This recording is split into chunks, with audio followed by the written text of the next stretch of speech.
It's time for another Dice Tower review with Z Garcia.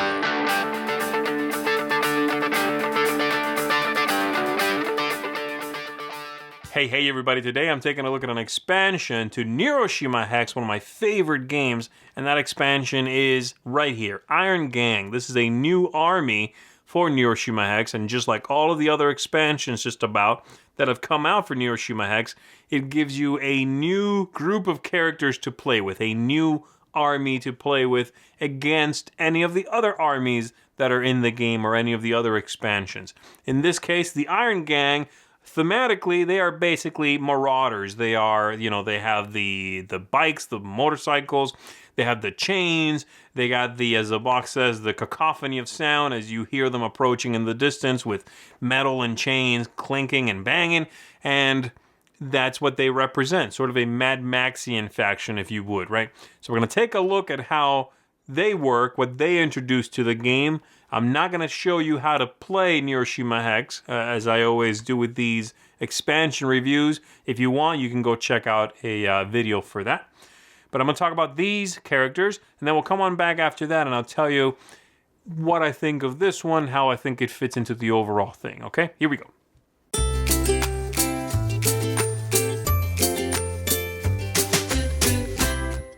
So here's everything you're going to get with the Iron Gang. You're going to get the sheet here that is going to give you some background info, the story of the faction. Basically, they are a bunch of marauders, raiders.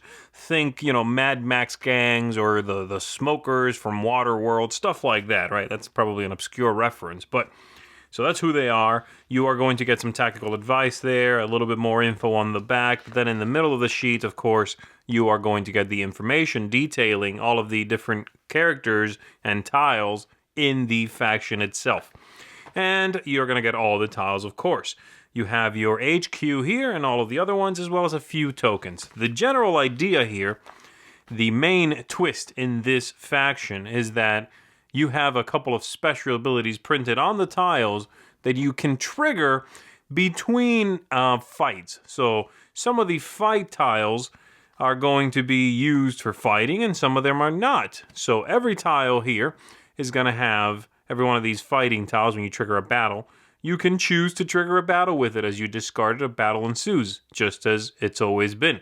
However, you can also choose to discard one of these to trigger a special ability on some of these faction tiles, okay? And there's a couple of different ones, the most common being the chains.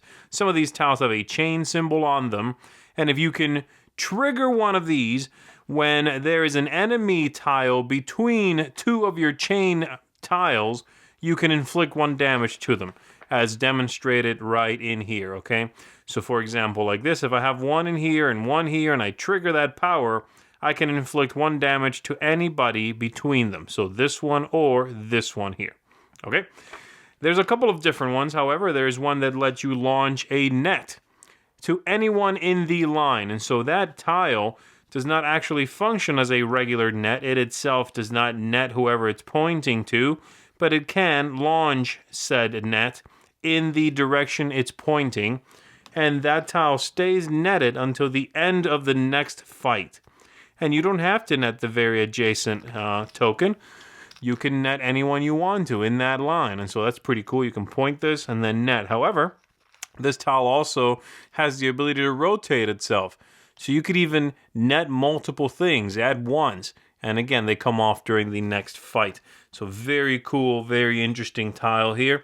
And then there's one final kind of special ability, and that is one that allows you to explode your unit and deal 1 damage to everything around it as well. Sort of like the bomb from Moloch, if you would. So very cool. Again, you trigger these by discarding one of these. Or not. You can just trigger a regular fight. So that's the idea with these.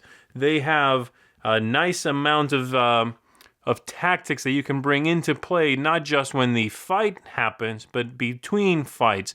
There can be some damage being dealt out onto the board, and that can really change the state of play depending on if the tiles come out at the right time, if you set yourself up in a nice configuration to allow for those moves. You got to be tricky with where you place these characters. And using the abilities of the different units in tricky and interesting ways. There's one final one I want to highlight, and this is one character. It shows up on several tiles, as do many of these, but a character that behaves as both a unit and a module. And this one is a mounted character on a motorcycle, and it has mobility, 2 mobility, so you can zip around the board quite easily. Very cool. You're supposed to be on a motorcycle, so that makes sense.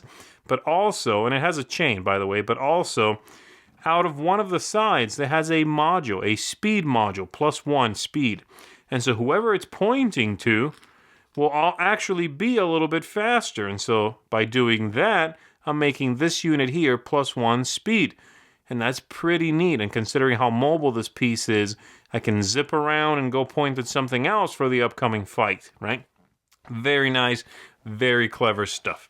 So there you go. That's basically it. Let's go back up top and let me give you some more final thoughts about how I think this army fits into the overall scheme of the game and who I think it's a good one for. All right, so there you have it. Let's talk about this a little bit. I'm not going to be doing my target audience system. I'm just going to basically be talking about the theme, and I'm going to be talking about the mechanisms here and how I think it fits into the overall concept of the game at this point. Thematically, this is cool, but and I enjoy this whole marauder thing out there on bikes and, throwing chains and stuff. But it's something that's kind of been done already in this world with one of the factions included in the base game. The hegemony is kind of like this. The difference being those guys were sort of these crazy, mutants running around with knives and stuff. And so this is a little bit different, but they occupy the same part of the world, right? You've got the weird mutated stuff, like plants that came to, that move and came to life. You got the robots stuff, and then you've got different human factions. For the most part, that's generally it.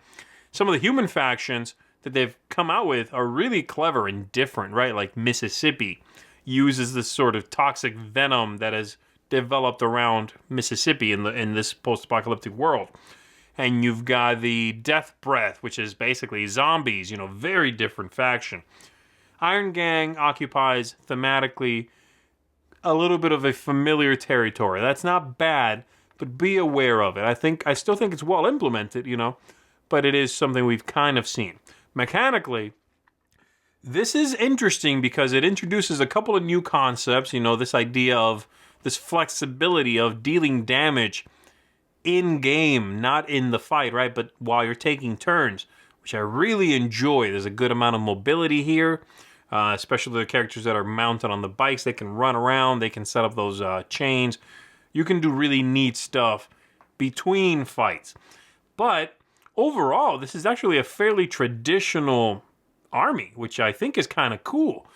Because at some point, they can only get more and more weird. They can, and at that point, you are pushing out the players that are not diehard fans. I would say I am a diehard fan of the game, but I still found this to be very refreshing because it is an army that I could see easily introducing to someone that is just familiar with the 4 included in the base set.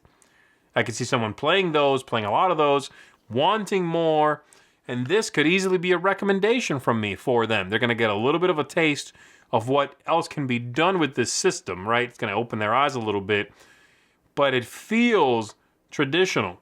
I like that very much. Even the theme is, maybe that's the idea. Maybe that's why the theme is what it is. Because it does feel traditional, You got armies of machines, and you got people. Okay, cool. I can work with that. And maybe that's the best place for this expansion. That's sort of where it wants to live, is as a next step after having played the base game. For that, I would definitely recommend it. I think it's great. If you are someone, though, that has all the armies, you're looking for something new and bizarre, for what else can they do with this system, I could see you being disappointed by this because the concepts here are not as outlandish as some of the other expansions we've had previously, But I think it's a great, well-balanced, engaging army that is a lot of fun to get into thematically, right? And it's easy to add to the game with someone that is perhaps not as experienced as you are at the game. Really well done. Love it. They just keep They keep bringing the good stuff to this game, and I could not be happier. Iron Gang here is another winner in the lineup of Neuroshima Hex armies, and I'm very glad to have played it and enjoyed it. This one gets from me a seal of excellence. Check it out, especially if you are still getting into Neuroshima Hex and don't have everything. You can jump on this one right away. I think you're going to love it. So that's it for me. I'll see you next time. Thanks so much for watching the Dice Tower videos. Find more great videos and reviews, as well as our top-rated audio podcast at Dicetower.com. The Dice Tower is sponsored by Cool Stuff Inc., where you can find great games for great prices. Cool stuff in stock. Check them out at CoolStuffInc.com.